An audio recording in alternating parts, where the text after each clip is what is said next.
Bonjour à tous, je m'appelle Louis Lagrange, pardon. Je travaille chez BAM en tant qu'architecte développeur. Pour du contexte, chez BAM on fait des applis mobiles en React Native. Ça fait partie du startup studio qui s'appelle M33, anciennement Théodo Academy, je ne sais pas si vous connaissez. Là je vais vous parler d'un sujet que j'ai tiré pendant toute l'année dernière à BAM. C'est les animations. Donc en fait, à BAM, on travaille pour tout type de clients, mais en équipe projet, donc avec plusieurs développeurs, plusieurs coachs agiles, des designers. Ce qui fait que le sujet des animations, il y a différentes problématiques qui ont trait à ces différentes personnes. Et je vais vous expliquer comment on les a surmontées. Et je vais axer ça sur la question comment être au standard du marché. Le standard du marché, je vais vous l'expliquer après, mais l'idée c'est en fait d'avoir des applications qui sont au moins aussi bonnes que les applications que vous utilisez tous les jours en termes d'animation. Pourquoi on fait ça? Pourquoi on veut des animations? En fait, on veut attirer les meilleurs clients comme vous tous, on veut attirer les meilleurs clients et les meilleurs candidats. Et une des manières de faire ça, c'est d'avoir beaucoup de visibilité. Et en fait, pour avoir de la visibilité, une des manières de faire ça, c'est d'avoir un award du type Apple Design Awards, ce serait trop cool, MUX Awards, tout ça. Et on s'est posé la question, comment on fait pour avoir un award? Et donc, il y a 6 critères. Un, que ça réponde à un besoin utilisateur. Bon, ces 6 critères, c'est nous qui les avons trouvés par expérimentation, vous trouverez les vôtres sûrement.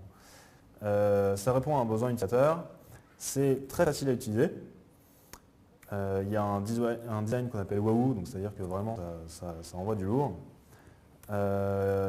C'est performant, on ne veut pas quelque chose qui ne soit pas fluide, tout de suite les utilisateurs le perçoivent directement. Et c'est validé par les utilisateurs, c'est-à-dire que vous pouvez répondre à un besoin sans que pour autant, au cours des développements, en fait, vous vous trompez et en fait, vous faites complètement autre chose. Et enfin, c'est là que ça va nous intéresser aujourd'hui, il faut des animations qui soient parfaites.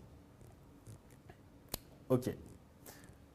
Alors du coup, des animations parfaites, pourquoi être seulement au standard du marché?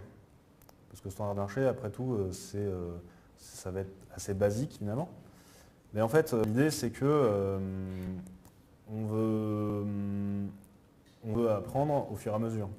C'est beaucoup plus facile de partir d'un socle de base de connaissances qui soit simple pour ensuite travailler sur les animations plus compliquées du type, je ne sais pas si vous connaissez l'application de A380 ou d'Airbus où en fait il y a des avions, vous regarderez, c'est assez ouf. Et donc du coup, pour l'instant, on va se concentrer sur le standard du marché. Donc ça veut dire quoi? Être au standard du marché, le critère le plus important, c'est en fait, s'il y a une animation qui n'est pas présente, ça fait tâche. Bon, c'est assez subjectif. Concrètement, par exemple là, ça c'est WAG, une application pour ceux qui veulent avoir une empreinte écologique moins forte. Ici, il y a un chargement de données, c'est tout blanc, et les données après en fait affichent en bloc. C'est pas très joli. Si on regarde après la correction, qu'est-ce que ça donne? C'est quand même un peu plus smooth quoi.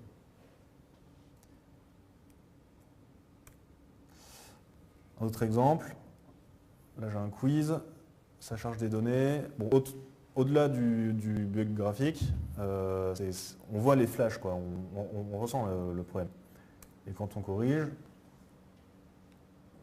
voilà, tout de suite ça fait beaucoup plus quali, quoi. Ok. Donc là, ça c'est quand même un peu subjectif. On va essayer de rationaliser. Comment on a fait ça? En fait, on a fait un benchmark des applications du marché. Donc un benchmark, c'est quoi? On s'est mis à plusieurs, on a regardé toutes les applications qu'on utilise au jour le jour. Et en fait, on a listé toutes les animations qui sont dans ces applications, on les a catégorisées, et puis après, on en déduit des critères.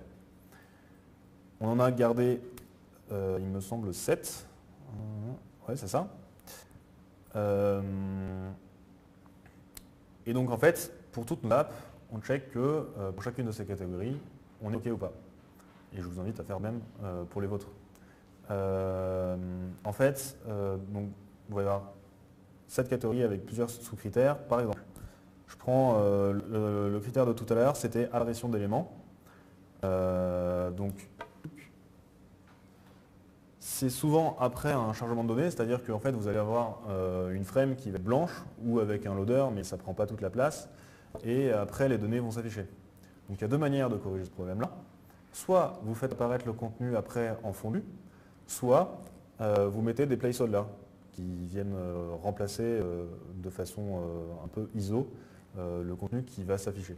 Sachant que cette technique-là n'est pas toujours faisable parce que parfois le contenu d'après, vous ne le connaissez pas du tout.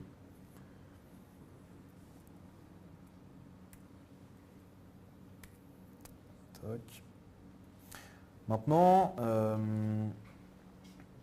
comment on peut faire dans une organisation, au sein d'une entreprise, pour être au standard du marché donc dès le début en fait. Dès que vous commencez sur un nouveau projet, vous voulez qu'à la fin du projet, il n'y ait pas besoin de repasser sur l'app, de faire du rework, de recoder des trucs, juste pour avoir des animations et rendre le projet quali.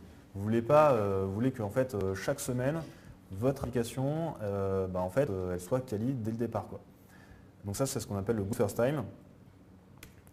Chez nous, le garant, c'est le designer. Si vous en avez, il faut que ça soit lui. Parce qu'en fait, les animations, ça fait partie quand même de l'UX UI. Parce que c'est. En fait, sans ça, c'est une partie intégrante de ça, quoi. Vous n'allez pas demander au coach agile de le faire ou à votre directeur projet. Voilà. Ça va de soi, quoi. Et on a mis en place un flux. Comment ça se passe? Donc au tout début d'un projet, on a souvent ce qu'on appelle un challenge technique. Alors vous, ça va peut-être être juste une étude de faisabilité ou des choses comme ça. Pendant cette première semaine, on va définir avec le client ou avec votre PO ou avec voilà, une transition standard. Donc on va commencer à parler un peu des animations. Pourquoi? Parce que les gens qui sont pas forcément, qui connaissent les apps, mais qui sont pas forcément dans le milieu, ils utilisent juste des apps sur eux. Genre, en fait, les PO, ça va souvent être des gens comme ça. Ils ne seront pas au fait de toutes les contraintes de faire une application. C'est-à-dire que les animations, pour eux, c'est quelque chose qui est fait comme ça. C'est pas un truc qu'il faut faire. C'est du temps en fait. Pourquoi c'est pas direct? Et donc l'idée c'est de les sensibiliser déjà sur le fait qu'il faut y penser ces animations. Donc ça prend du temps de design, ça prend du temps de code. Et donc en fait on va en parler dès le début du projet. On ne va pas en parler au milieu du projet en disant ah oui mais en fait là l'application elle est belle. Elle a des fonctionnalités qui sont cool et tout. Par contre, les utilisateurs, nos premiers retours de test utilisateurs, c'est que c'est pas très fluide. On a une impression de. Voilà, c'est. Et donc, on va lui dire, en fait, il faudra mettre des animations. Et puis, en fait, ça coûte. Et donc, l'idée, c'est vraiment de, dès le départ, lui en parler pour sensibiliser, quoi. Tac, pardon, je me suis perdu. Oui, et donc d'une part, on va définir une transition standard, et d'autre part, on va faire un atelier d'animation. Un atelier d'animation, c'est quoi? C'est un truc qui hype votre client vraiment beaucoup, parce que en fait, vous allez, je vais top. Vous allez lui montrer plein d'exemples. Donc nous, on a un catalogue en fait de toutes les animations qu'on a fait au SunBAM, et on va lui dire en fait, qu'est-ce que tu veux dans ton projet? Qu'est-ce que tu kifferais? Et lui, il a des étoiles dans les yeux, il fait ça. Et donc, je vous encourage vraiment à faire des choses comme ça. Pourquoi déjà ça crée du lien, ça permet de se retrouver avec plein d'idées et de se dire que en fait, on a une appli qui va être quali à la fin, quoi. Et d'autre part, en plus, ça permet de définir un guide. Je pense que vos designers ils font une espèce de charte graphique au début de vos projets. Là, en fait, c'est la charte d'animation, quoi. Je reviens un tout petit peu avant. Pof. Ensuite, on a chaque semaine des ateliers de conception, qu'on appelle aussi ateliers UX. Et là, en fait, historiquement, on parlait que de chemin utilisateur, de maquettes, etc., de design. Et là, en fait, on va en plus apporter une dimension animation, c'est-à-dire que on va réfléchir à comment l'utilisateur arrive sur la page et du coup, comment l'animation doit être traduite. C'est-à-dire que si vous swipez ou si vous appuyez sur un bouton, l'animation, forcément, elle ne va pas être la même pour comprendre que l'élément vient avec. Ensuite, on a des ateliers où on écrit tous les tickets de sprint. Et là, ça c'est plus, c'est une technique qu'on fait chez nous, mais qui peut changer pour vous. En fait, on va labelliser chaque story, chaque ticket en disant celle-là, en fait, elle doit être animée de telle façon. Et en atelier technique, au moment où nous on estime le ticket, on fait du Scrum, on va définir en fait la solution technique, sachant que pour les animations standards, on a fait en sorte que y ait une solution technique qui soit standard aussi. C'est-à-dire que pour telle catégorie, boum, vous savez quel module il faut utiliser ou alors quelle fonction il faut utiliser. Et comme ça, il n'y a pas à perdre de temps, pouf, tu as la matrice, pouf, pouf, pouf, ça dépile, quoi. Et le truc le plus cool, c'est que vu que ça dépile autant, généralement, une animation standard, en fait, ça prend moins de 15 minutes à développer. C'est-à-dire que dans une user story, vous n'avez pas créé une user story spéciale pour faire l'animation. Donc ça, c'est jackpot pour PO, il est trop content, quoi. Et pour nous aussi, parce que comme ça, on a une app qui est belle du premier coup et qui est sympa du premier coup. Hop. Donc là, l'animation, j'en ai déjà parlé. Le benchmark, voilà, l'idée c'est vraiment d'éviter les rework. Notamment, c'est vraiment, en fait, on va pas partir sur une animation et finalement se rendre compte que ça ne convient pas aux clients ou alors que ça ne convient pas aux utilisateurs.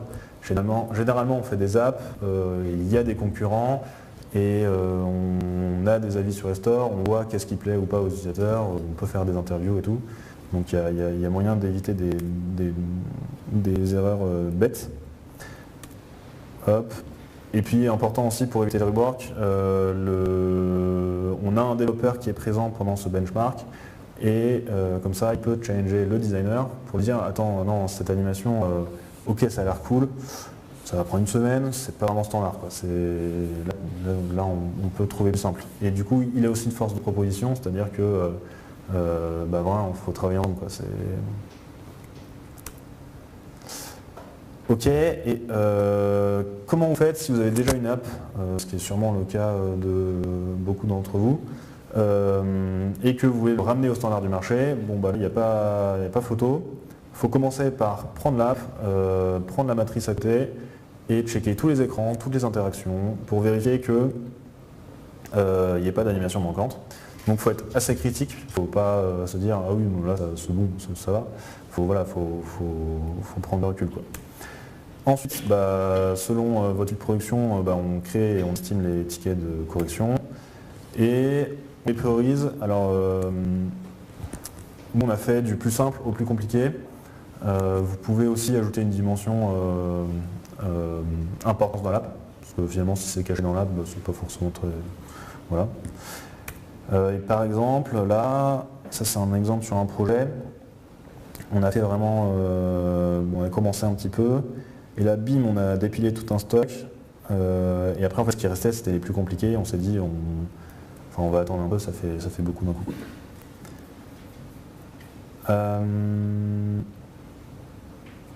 Ok, et techniquement, comment ça marche? Donc ça, c'est la matrice dont je vous ai parlé tout à l'heure. Bon, là, elle est un peu vieille, mais c'est l'idée. On a des modules pour chaque catégorie. Donc ça, si vous voulez le prendre, vous pouvez. Hein. De toute façon, il y aura les slides sûrement quelque part.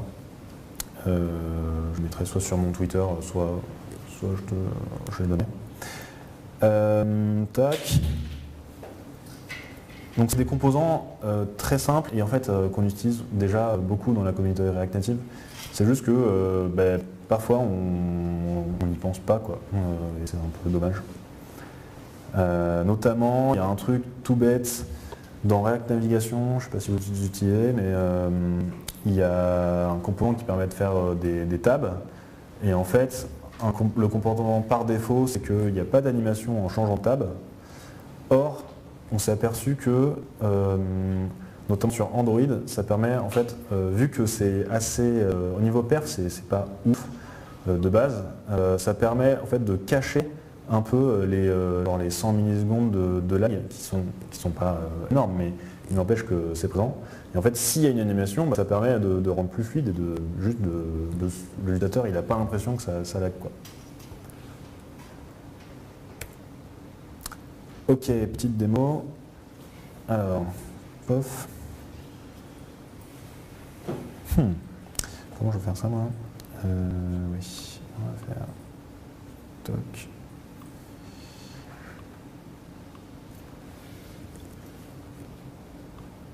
Oups. Ok, vous voyez là. Donc ça c'est une app très très simple. Je vais sortir un simulateur. Pouf. Donc aujourd'hui l'app elle fait quoi? Elle est très moche hein, pour le coup, il n'y a pas eu de designer là-dessus. Tac tac tac. Ok, il y a un petit chargement, ça charge des données, et pouf ça apparaît. Il y a un bouton pour changer de page. Donc je vais cliquer pour changer de page. Direct pareil, ça apparaît, c'est pas très intuitif. Et on va afficher du contenu. Pouf. Et je peux le cacher. Pareil, c'est pas. Bon, on a vu le coin. Et on va essayer de rendre ça animé. Donc c'est parti. Donc j'ai ma première slide. Donc la première slide c'est quoi? C'est celle-là, avec le petit chargement. Donc, pouf, comment ça se passe? C'est juste c'est fake, hein, c'est des fausses données. Une fois que j'ai les données, je les rends sous forme de petites listes. Pof. Et du coup là-dedans, j'ai mon conteneur avec mon test quoi. Et on va l'animer. Alors, donc pour ça, on va utiliser React Native Animatable. Donc took, hook.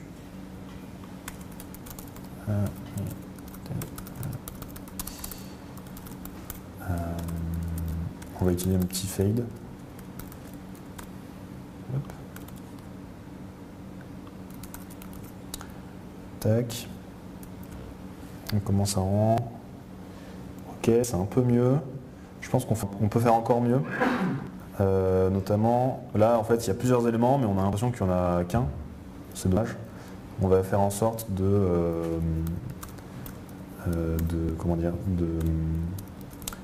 les afficher au fur et à mesure. Donc on va, hop, je sais plus si c'est.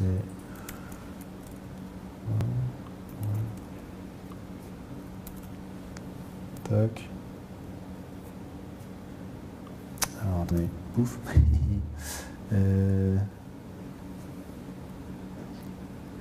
J'ai pas révisé juste avant, j'avoue. Ah oui c'est ça. Oui en fait vous utilisez l'index, alors moi je. Hop. Non. Pardon. Vous utilisez l'index, on a fait un petit composant tout bête qui permet. Hop. Pardon. Alors. Et donc on voit que ça s'affiche de manière... ouais. Ah mince, ok. Je me dis ça fait un truc bizarre. What? Pardon. Ça revient. Ok.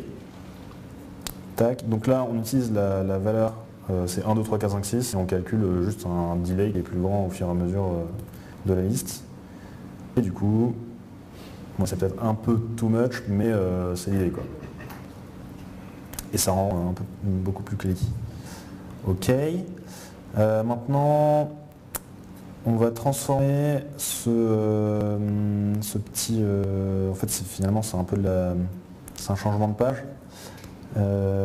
Et pour l'instant, ça ressemble à ça. Bon, je l'ai fait à la main vite fait. Hein. Il y a un index et on set l'index et on affiche la slide qui correspond. Ok, en fait, on va pouvoir virer pas mal de choses si on utilise React Native Swiper. Oups. Du genre pas mal, beaucoup. Hein. En fait, hop.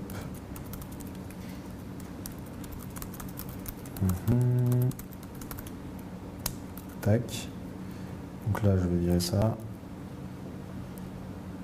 Et en fait, du coup, je peux bouger entre les deux. Et ce qui fait que en fait, ce bouton Next, on peut même l'enlever. On peut enlever tout ça comme ligne de code. On pourrait en faire une fonction, un composant as a function. Pof. Pof. Il y a beaucoup de trucs qu'on peut enlever, quoi. Hein. Hop, hop, hop. Et bon, après, React Native Swiper, il est hyper customisable. Vous pouvez changer cette pagination, vous pouvez ne pas l'afficher, vous pouvez en faire autre chose. Le bouton Next, j'aurais pu le garder et faire en sorte que, en fait, quand on clique, ça fasse ce mouvement-là. J'aurais pu, mais je trouve ça sympa de pouvoir changer comme un swipe, quoi. Ok, et le dernier, c'est ça. Alors, slide 2, pof. Donc comment ça se passe? Donc on a un touchable qui met dans le slide si c'est affiché ou pas. Et on l'affiche ou pas finalement après dans le render. On peut le rendre animé assez facilement en utilisant React Native Collapsible. Pouc, pouf.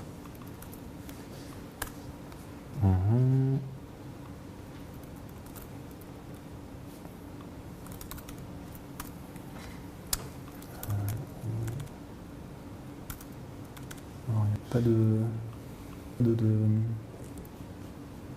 Oups, c'est pas ça.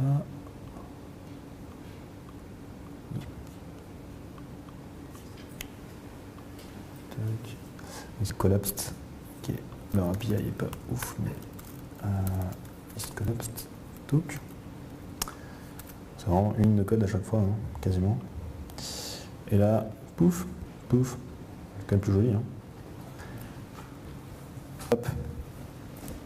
Et donc là, je sais pas, ça fait quoi? Ça fait sans les problèmes techniques. Sans les problèmes techniques, ça doit faire, je sais pas moi, 4 minutes qu'on a fait ça. Et on trouve, enfin, voilà, c'est plutôt cool, non? Ok. Tac. Bon, pour vous, comment ça peut se passer? Donc nous, notre problème, c'était de donner, d'essayer d'avoir un award et puis d'augmenter la connaissance de BAM sur les animations. Et on l'a résolu avec ce flux de développement et avec ces outils-là. Maintenant, votre entreprise, elle ne va pas fonctionner forcément comme la nôtre. Mais si vous faites la même démarche que moi j'ai fait une démarche qui s'appelle la démarche Kaizen. Je pense que vous allez pouvoir trouver des solutions à ce problème-là qui sont soit similaires, soit complètement innovantes. Cette démarche-là, ce n'est pas l'objet de ce talk, c'est hyper intéressant et si vous voulez en parler, on peut en parler après. Toc. Merci.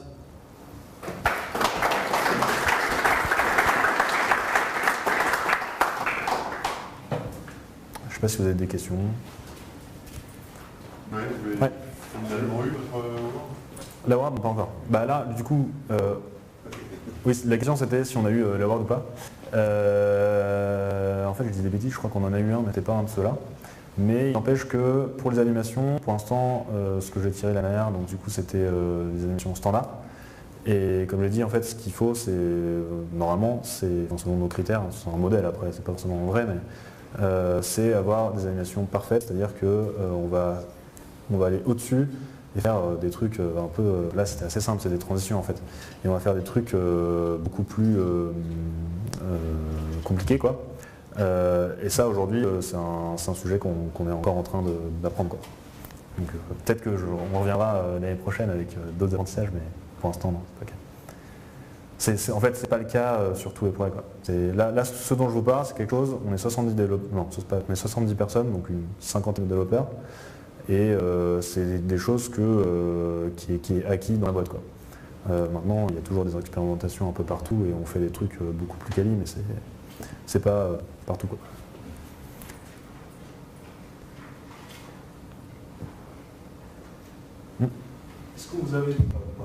Est-ce que vous avez des outils pour pré-render les animations avant de passer au comme le design des plans, etc. Ou vous travaillez plutôt sur des animations cataloguées? Ouais. Alors nous, sur le web, je pense qu'il y a moyen d'exporter des animes, notamment avec Pro. Je ne connais plus le nom du logiciel, mais il peut vous exporter notamment des keyframes, des trucs comme ça, déjà préfaites. En React Native, je ne crois pas que ça existe ce genre d'export. Mais si tu exportes les keyframes, normalement tu devrais pouvoir en fait, te baser là-dessus pour faire ça ressemble, quoi. C'est pas plus. Dans React Native Animatable notamment, là j'ai pris, tout à l'heure j'ai marqué animation égale fade in. C'est parce que c'est une transition qui est pré-enregistrée dans la lib.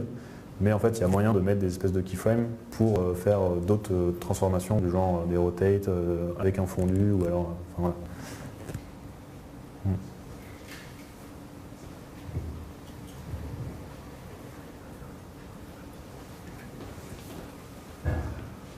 Ouais, moi je voulais savoir si vous créez des libs d'animation ou si vous utilisez des libs existantes en fait. Ce que tu as montré à peu près. Ouais, on en utilise beaucoup. Il y a un composant qu'on a open sourcé, mais on n'a pas du tout fait de pub dessus, c'est le truc de transition là. Moi je suis contributeur sur l'OTI React Native, mais c'est pas du tout le même genre de. Là c'est plus justement des animations un peu plus costauds. L'OTI pour info, c'est vous prenez Adobe After Effects, vous faites une animation.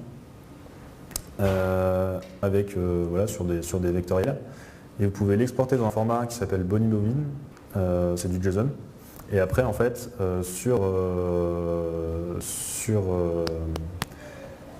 React Native ou sur le web d'ailleurs, vous pouvez l'importer et ça va passer le JSON et en fait on va appliquer les transformations à partir de ça.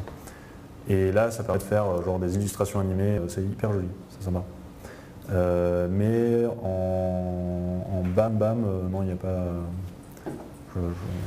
Est-ce que c'est pas ça la clé pour avoir créé sa propre lib d'animation et que le marché l'utilise en fait? Je pense que c'est une clé peut-être pour un award tech, mais nous ce qu'on vit c'est un award produit.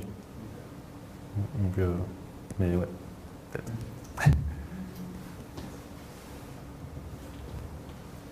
Ouais. Une question à là.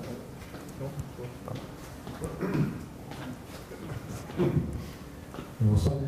Est-ce que vous avez rencontré des contraintes de performance liées à la stack JavaScript?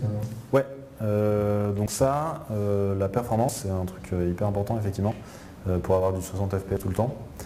En React Native, en fait, comment ça se passe, on peut utiliser justement ne pas passer par le thread JS pour éviter d'avoir des problèmes de lag. Cependant, en fait, c'est pas par défaut. Donc si on sépare, on se retrouve à avoir 2 semaines après des petits lags qui apparaissent. Et donc la plupart des libs ont des props qui permettent d'activer ce truc-là. Et après, quand vous travaillez en custom aussi, pareil, il faut l'activer, parce que sinon, ouais, ça va poser des problèmes de perf, ça va vraiment être... vaut mieux pas avoir d'animation qu'une animation qui lag, enfin, vraiment. C'est pas bon pour les utilisateurs. La contrainte, quand vous développez des animations custom avec ce truc-là qui permet de ne pas passer par SolidJS, c'est que du coup, il faut avoir que des animations qui influent sur l'opacité et des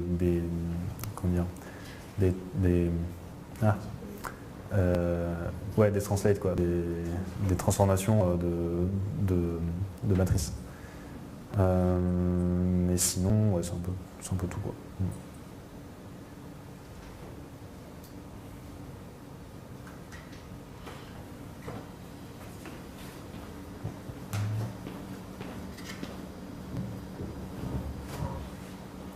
C'est good? Bon, bah merci.